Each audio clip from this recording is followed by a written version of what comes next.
Hi everyone, Amar and Riaz are here again. So this is Monday, 3rd of February in Canada, and we did not have any intentions to make any video today because it's as everyone knows, this is the worst day of the week, the toughest day of the week, which is called Monday. But as we predicted, uh, that now there is going to be a flurry of AI agents in 2025 and beyond, and especially after the DeepSeek scenario, OpenAI first released the O3 models, which are their latest and the fastest thinking models. And now, on a Sunday, yesterday, they released their second AI agent, which they named as Deep Research. Coincidentally, the name resembles the DeepSeek model as well, which is funny at the same time. But this model or this AI agent that they released is so powerful that we could not hold back, but to think about making another video, which we are making today, and we would try our best not to bore you guys and just give you the relevant information, the real life use cases, especially something that we have seen in our lives, and also some of those cases that we think will be pretty useful for the knowledge workers, especially in the future. So, so talking about the deep research, this AI agent is so powerful that it's going to affect the lives as well as the livelihoods of a lot of knowledge workers. Back in the days, I remember when they, sorry about that. Back in the days when I remember that whenever there used to be talks about the AI or artificial intelligence, uh, there always used to be things mentioned about the blue collar jobs and not about the white collar jobs or the knowledge workers, because knowledge workers always used to stay on top as per our society. However, with this advent of AI and all these recent successes, especially in the large language models, and now with the AI agents as well, looks like the jobs and the livelihoods of the knowledge workers are at stake.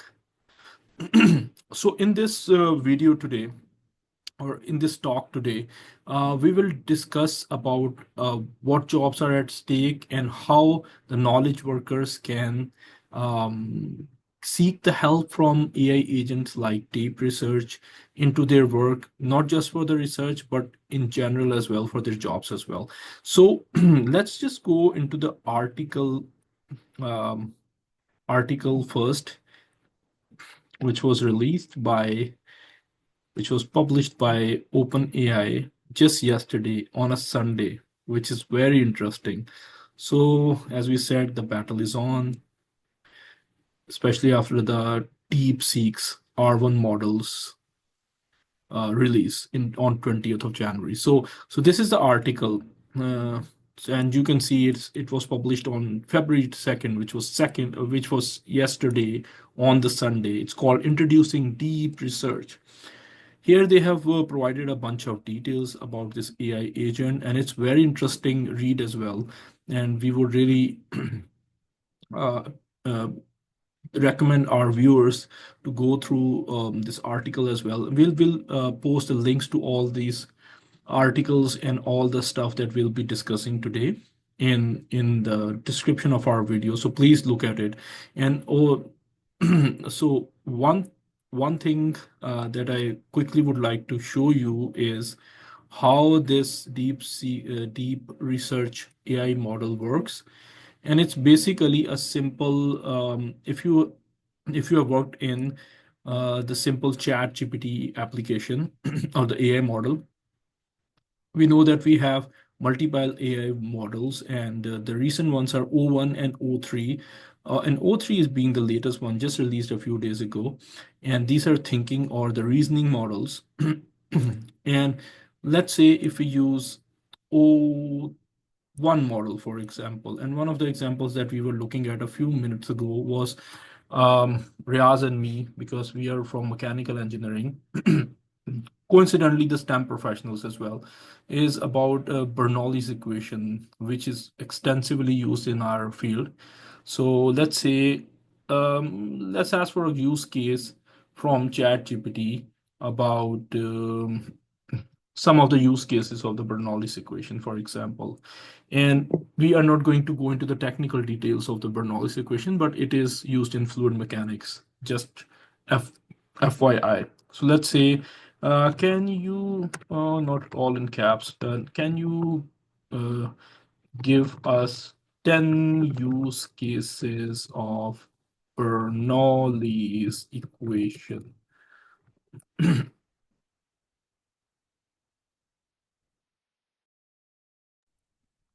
You can see it reasoned, and it says that it reasoned about the Bernoulli's equation and came up with 10 use cases. For example, Venturi flow meters, pitot tubes in aircraft and aviation, airfoil lift, etc. So 10 use cases. It quickly, uh, created these 10 cases, and we can actually ask is to um, uh, create a report or convert, let's say, convert this write-up into a report format, for example. This is just so that you can present this in a report format uh, to anyone you would like to. So let's say, let's see, in this case, it has actually introduced and went through each one of the use cases and the descriptions and everything, and what's the relevance of the Bernoulli's equation, for example, in this case. So it already has the capability of these reasoning models. They already have the capability to do a research in the data they have trained to, and also convert it into a form of a report. However, this DeepSeek AI goes a little bit further than this. It actually goes through the websites um, and do a very deep research into the topics or the prompts that you have provided and requested the reports to be researched on, and it produces a pretty great report, just like a technical report made by a human being. It's a reasoning model, so it first it gathers the information from different websites and different sources, and then it compiles it in a way which is very pleasing to the eyes as well, and it's exactly like how the technical reports are written. So it basically saves hours or days or weeks of work sometimes, done by human beings when they are doing some research on the internet. So, for example, in this case, they have given some use cases. So its use cases are in business, or even if you have certain attributes of something that you're looking for. For example, a song from the past, or a drama, or maybe a video or movie from the past. You just provide some of those relevant attributes, and it would do the research all over the internet websites and come up with certain results that resemble closely with those attributes. And it does so in a pretty quick manner, and at the same time it shows all the reasoning on the sidebar as well, how it is doing that. Same thing with the medical research, and we will mention some of the use cases that we have actually encountered in our lives after we do a quick demonstration here. And similarly, UX design, shopping, for example, you want to compare a few items before buying on the internet, it can do that. And general knowledge, etc. So just to give you a quick idea, let's say business case. So this is the report that it has generated based off of this particular prompt in this case. And you can keep refining the prompt as well. But let's say this report. And if you see that in this report, there's a table as well. You might have seen these kind of tables in like really good reports like McKinsey's report or other World Bank reports, etc. Those specialists spend days and months researching this data. So whatever data is present online, it will compile in that particular format. It's pretty, if you see, it's pretty technically advanced research, and it would compile it into a report. So it has many use cases, especially for the knowledge workers, knowledge workers as well as against the knowledge workers as well. And we'll discuss about that quickly. So Riaz, could you let the guys know what is the basis for this AI agents model generation or AI models generation? What do you Yeah, think is the basis? Yeah. that's a very, I think, very nice and very valid question, Amar. Basically, the deep research, the AI agent deep research, is basically based on another version of OpenAI O3 model, and it's an OpenAI O3 model is basically, you can say, is optimized for web browsing and data analysis capabilities. So deep research is particularly, you can say, optimized for like lots of web browsing and then data analysis, but it's also advanced in certain categories. So it's even advanced of OpenAI O3 model, and we will further discuss this. It's basically based on the same OpenAI O3 reasoning capability, but it's further advanced. It's further, I can say, optimized, which is, you can say, is a big add-on to its capabilities. Thank you. And we will go through the benchmarks as well after the demonstration, and we'll see what are the difference in terms of capabilities of these models as well. So thank you, Riaz. I just keep on thinking about this thing that the way they have named it, it's called deep research. It's pretty close to this DeepSeek's model, the name of the company, DeepSeek, and this is deep research. And I keep on, getting confused between the two names. Very, very similar. Anyhow, so let's go to the demonstration that the OpenAI folks who developed this AI agent demonstrated at YouTube yesterday. And Riaz, what we can do is we can go over all of this video. However, that probably is not the intent of our video. That would be too long of a video. And what we can do is maybe we can go over one or two of the use cases that they have shown in the video, and then we can probably mention about some of the use cases that we know from real life where it can be used as well. Works with you? Do you think it's good? Okay, let's go. So I'm gonna share this video.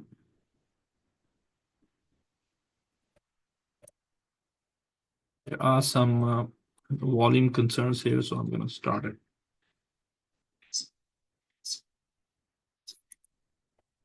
From our research team and also Neil from our product team.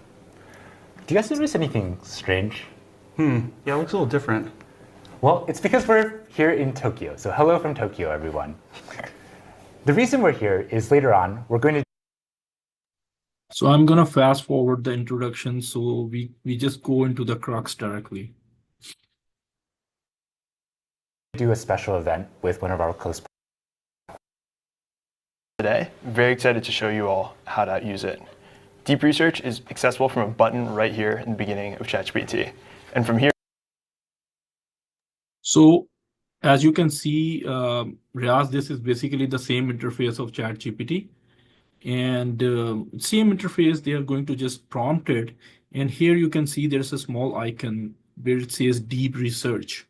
So right now it is only available with the pro users and the ones that are paying $200 per month. And some of the people who are really into this AI thing. Unlike us, we are still not the pro users, but we are plus users. So it will be available to the plus users as well in a few days or a few weeks time. However, it is just available to the pro users for now. So let's say if they prompt it here, there's a deep research button which they would just press and activate, and it's gonna start doing the research. So let's just start playing it again. here you can immediately put in any query and it's going to send it off to deep research. I'm a PM at OpenAI, and one of the things that we like to think about is what new features and products should we build? one of the things we've been tossing around is, should we build a new language translation app? And so this is something that I can ask deep research to go and research for me. So I'm actually going to type in this query. I want to learn a little bit more about all the different markets that I could go off and target. So I'm asking deep research, help me find iOS and Android adoption rates, the percent of folks who want to learn another language, and the change in mobile penetration over the past couple of years, and give me that difference between the top developed countries and developing countries. And I also really want this information in a formatted report with some tables and a clear recommendation on what the best emerging opportunities are for ChatGPT. So this is a query that would have taken me hours to put together. But with deep research, I can just immediately kick it off. Is this your?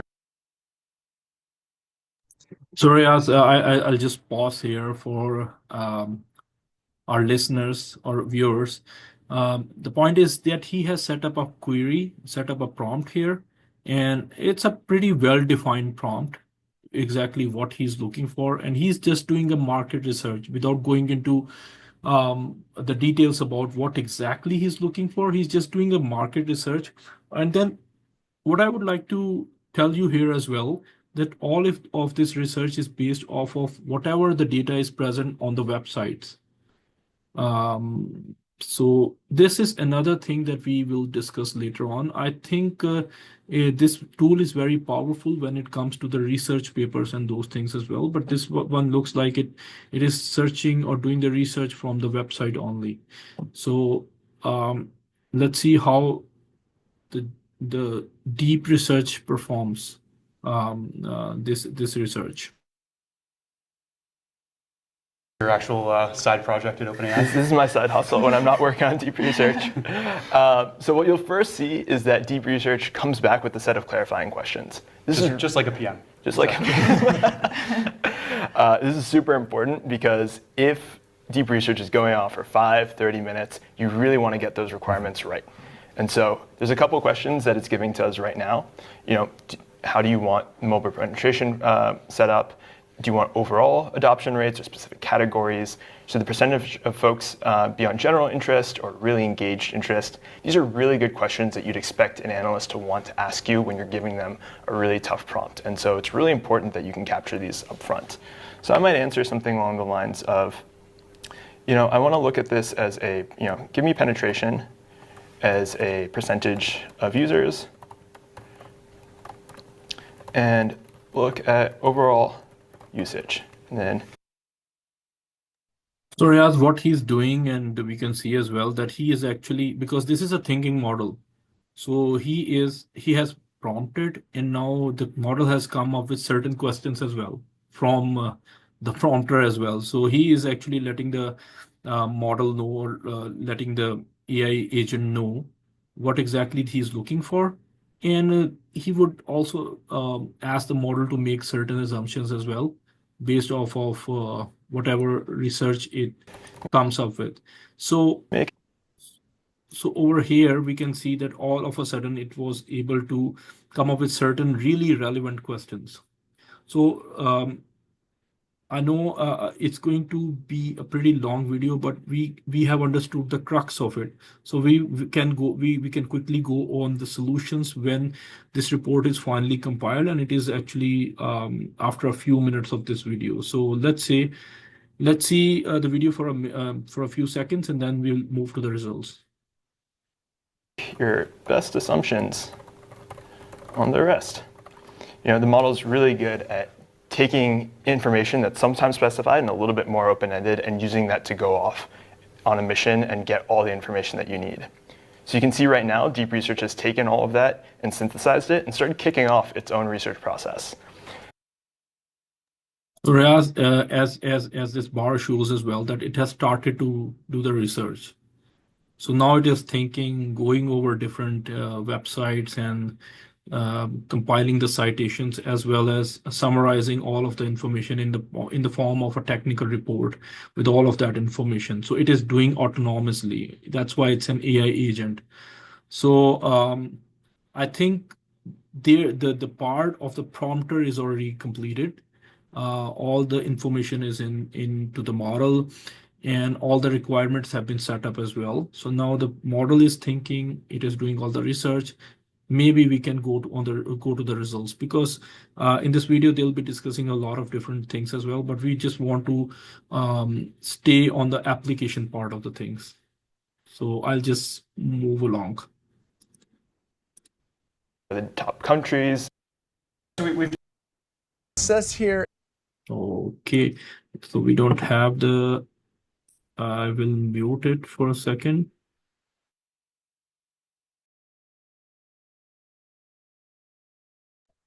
I have stopped sharing the video. So Riaz, you just saw, I think the reason it actually went to the ads directly. So anyhow, I'm gonna share the video again.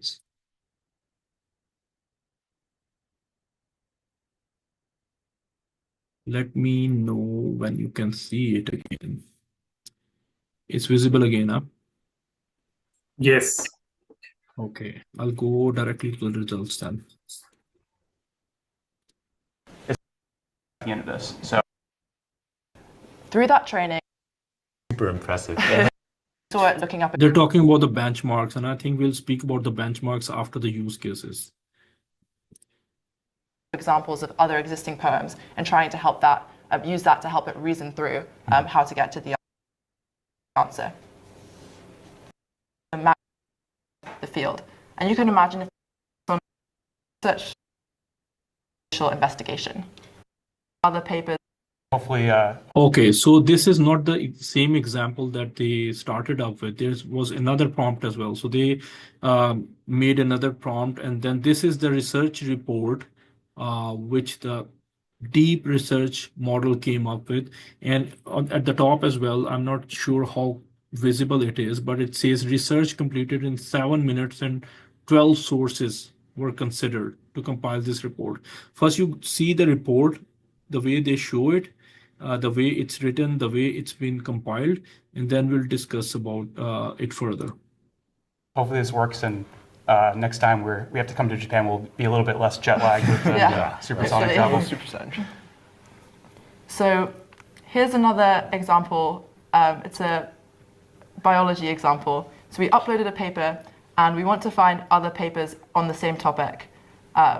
This was actually a task from one of our friends at OpenAI who's very advanced in biology. So I'm not going to pretend to understand exactly what this says, but we wanted to show the range. We're paying attention in undergrad biology. We knew it was smart. We want to show the range of things it can do. So it asked some clarifications, we followed up, and then this task, the model took quite a long time, and it was able to find a bunch of different papers that are on the same topic. And when we showed this to our friend, he said that it was a pretty good response. So yeah, Riaz, I will just pause it for a second, because in this case, they actually uploaded a research paper and asked the model to research and find out different papers on the same research topic and compile a report, a technical report about it. So what do you think, how much time is it saving for the people who normally do the research of this kind? Basically, it's saving, I think it's saving number of hours for the people, because you can just give it a prompt and the model will start investigating. It will start actually consulting all the online sources, and then it will be doing the data analysis. It will be compiling a research-based report, much like a research report on the topic and on the basic question. So I think it will be saving number of hours, like 4 or 5 hours for a particular task. It can deliver that task, as we saw in the last meeting, like in the last in the last result, that the model actually took 7 minutes to compile a result, which will be done by humans maybe in 2 hours, 2 to 3 hours. So it will be actually saving lots of hours, for lots of time for the guys who actually need assistance in research. As I think you have been a little bit very generous about this thing. I think it's not in, and I'm sorry, I'm just at a conflict with you on this thing. I think you've been very generous. I think it's not just saving hours. I think it's saving days or weeks or years of research sometimes. I know that it's researching from the website, so we can say maybe in certain cases maybe days of research, but not years of research. But just I think we can discuss about some of the use cases. And like they said, the medical research, for example. So let me just unshare this screen and then we can discuss the cases that we know about. One of the medical related case that I know about was my mom's case a few years ago. She was actually diagnosed with, it's called Guillain-Barré syndrome, GBS. I hope I'm pronouncing it correctly. But all of a sudden, she got the viral or bacterial infection, and we did not exactly know what kind of infection she had, but she got a full body paralysis. And at that time, it was pretty difficult to analyze what was going on. She was on a respirator, and I was doing research on at Google. At that time, we did not have any Chat GPT or anything like that. So I did a lot of research, and eventually, I was able to find out, and without the help of any medical doctor, that one of the tests was a lumbar puncture test, where they tap out a cerebrospinal fluid out of the spine to test for and I'm not a medically very savvy guy, but they test for the GBS, and they did that, and they were able to diagnose it because it was a very rare syndrome. So I was just thinking that in case we had a tool like a deep research that time, we could have just put in the report results and some of the symptoms. So it could have at least given us some hint or an initial diagnosis. So this is a pretty powerful tool. Another example that I can think of is researchers. For the researchers, uh, when I completed my master's degree, I had to do a lot of literature research. At that time, I mean, it took me days and days and days of work. Had to go through each one of the research paper, trying to understand where we are with this research at this moment and what is the next step that I should be working towards. And it was quite a task, very, very challenging task. So now you can see this deep research can do the literature review and literature research of days and days of work within a few minutes, maybe 15 to 20 minutes or 30 minutes, and then also summarize the report in a very nice manner, which is very easy to understand and use. Similar to that is, and I think we were discussing the other day about other knowledge workers as well, not just the STEM knowledge workers, but let's say lawyers, because lawyers, a lot of people are discussing about the lawyers and their jobs and the lawyer assistants as well. So mostly what they do is they look at the case laws and they compile affidavits and reports that are presented to the judges. But imagine now that everything is available on the internet, all the case laws and everything, and this guy, this AI research agent, can easily go through those case laws and compile really nice drafts within minutes. So you can imagine how many people's jobs are at stake right now. So we don't have much time. I see we can probably go for a couple of minutes and then just wrap it up. So this is a pretty powerful tool and it's going to change how the world operates. I just want to quickly mention for a few seconds that there's another one, Perplexity's software, which was being used for the research, and now this AI agent is going to give it a tough job, a tough competition as well. So just quickly go glancing over the benchmarks. One of them is the humanities last exam. And Riaz, you can see this is basically a new AI benchmark where they have given uh, 3,000 multiple choice questions from 100 different subjects to the AI agents. And look at this. Uh, OpenAI O3 Mini scored 13%, which is the highest, and the deep research, which is an optimized model, is now have reached to 26.6%. What do you say about that, Riaz? Well, that is a very nice example which you pointed out, Amar, because as we have said earlier, that deep research is basically based on the similar version of OpenAI O3 model, and which is optimized for web browsing and data analysis.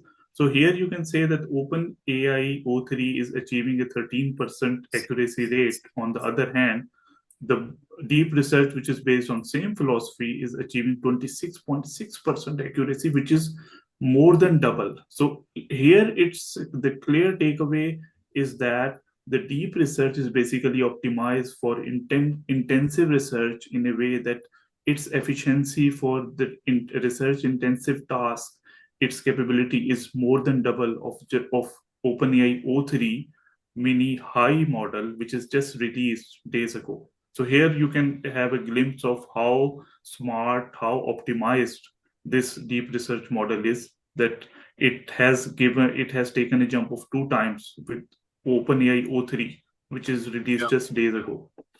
Yeah, and similarly, there are other benchmarks as well, where it's achieving really great numbers and everything. The more you train this model, or the more time you give, the better it gets with time, as can be seen with this curve as well.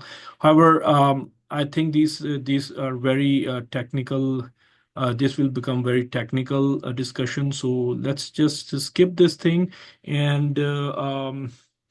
I would just say that this is going to be a game changer, as we can see already, and hopefully we'll be able to use that in the future as well. So thank you so very much to our viewers for bearing with us and listening to us. I hope that you have enjoyed and you have learned something new.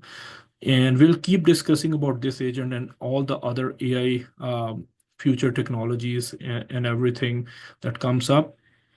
So please like and subscribe our channel so that we can keep making these kind of knowledgeable videos. Thank you so much from Riaz and Amar. Thank you. Thank you. Bye. Bye.